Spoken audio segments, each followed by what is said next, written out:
Hello everyone, this is Joe for Soft Corners here, and for today's video, as you can see, the subject will be Hall of Fame pitcher Stanley Coveleski.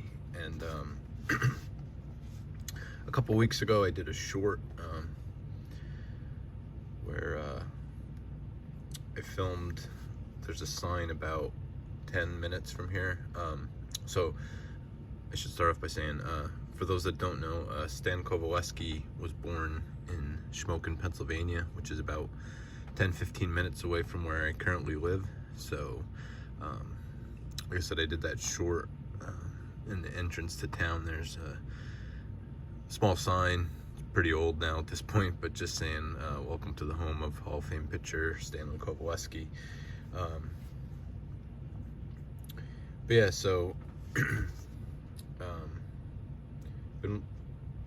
for the meantime, until I was able to pick up a playing days card, I just had this Prez Steel Hall of Fame postcard. But I did pick up a card. It's not in the best shape, but we'll show that then. But with that, I just wanted to go, I picked this book up. I've heard lots about it, The Glory of Their Times, from a lot of people. Definitely sounds like one of the better baseball books of all time. But so Stanley Coveleski has a chapter in here. It's very short. I just wanted to point out a few things in here. I'm not going to read the whole thing, but it just speaks. He was born in 1890. Speaks of 30 years later. Then he in 1920, in the 1920 World Series, he pitched in 3 games, won all 3 games, complete game in all 3 games, a shutout in 1, and gave up 2 earned runs across all 3. It's like a .67 ERA, I believe. And then just says about his career going from 1916 to 1928, won 214 games and won 20 or more games 5 times. He also had a brother, Harry, who was older than him, and for a little while the two were by far the leader in combined wins for brothers with 297, which states here was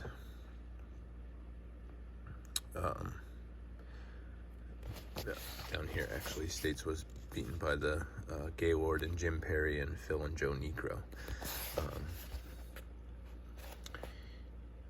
But speaks of his upbringing. He was a coal miner. He started working in the coal mines let's see, when he was 12 years old. So just the whole story is just kind of it's like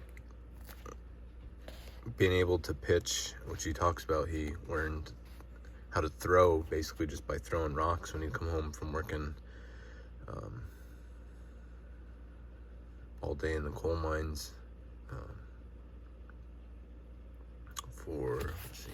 for 72 hours a week.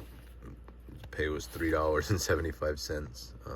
Said he would come home and just to relax basically, or he would just throw rocks, throw stones, and word got out about that, and was able to learn how to pitch.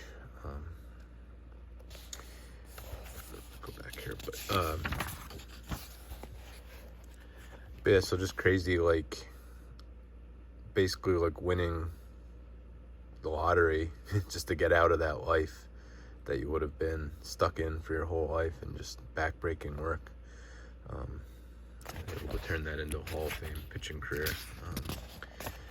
But still, here he speaks about, so he was one of the only, I forget what year it says in here, in 1920 actually, so after the World Series that year,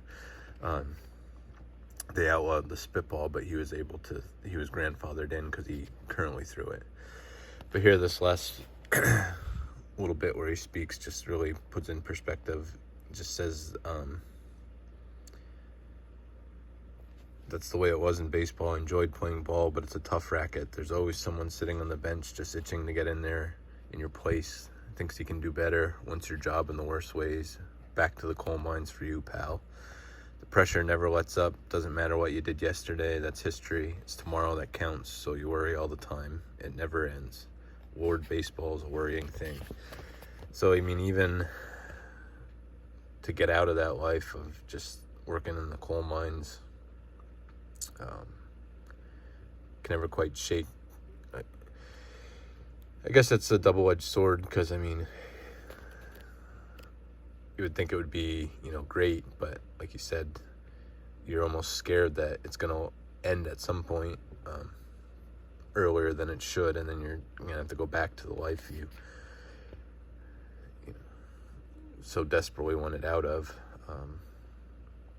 But like I said, the double-edged sword being that it made him worry so much and he had to push himself so much, it's probably what ultimately led to him having a Hall of Fame career. So but yeah, just wanted to share that little excerpt. Definitely want to get into more of this book, but wanted to just do that. So that up, put this up. And so for my pickup then, there'll probably be a little glare. I don't want to take it out of the penny sleeve because it's, well, you'll see. But so this is a strip card. This is my, I don't have many pre-war cards. I do have one T206, but this is my first strip card now, and this is from the 1922 W575-2.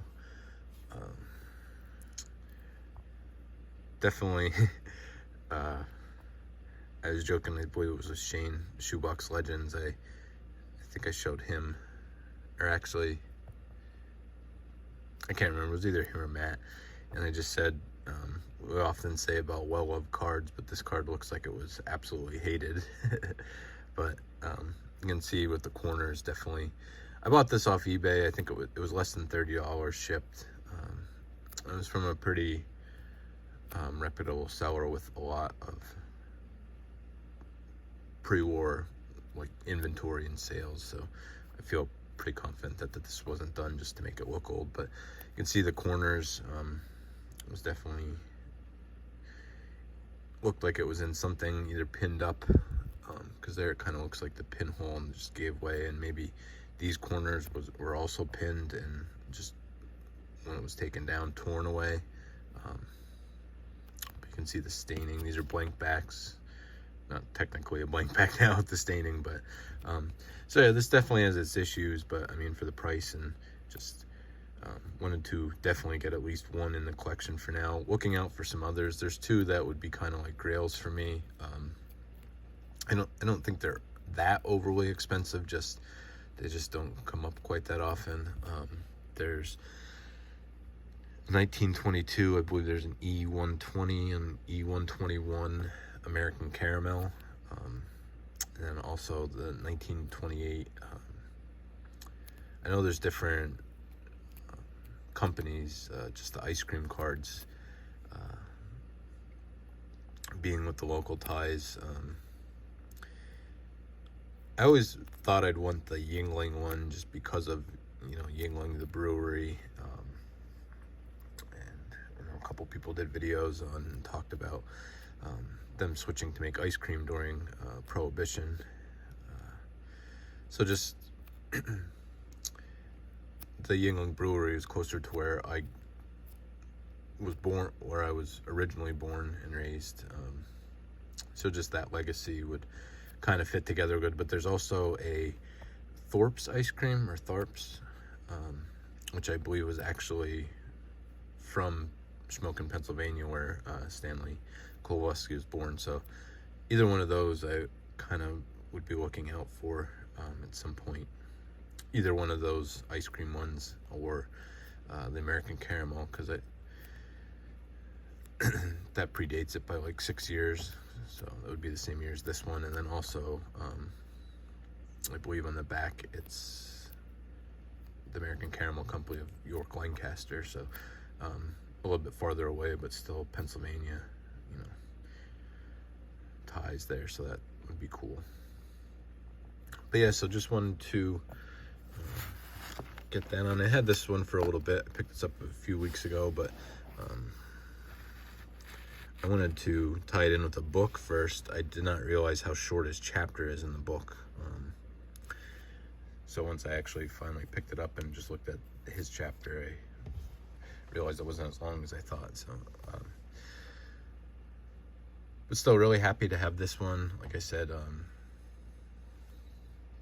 not where I was born and raised, but where I currently live and plan to live for the foreseeable future. So just cool to have, you know, a Major League Baseball Hall of Famer that was born that close. So, like I said, on the hunt for a better looking copy and some from those other two sets in the future, possibly. But until then, like I said, just happy to have this one. Let me know your thoughts. I know, like I said, this is a very popular book, so let me know your thoughts on the book. Stan Coveleski himself or the card.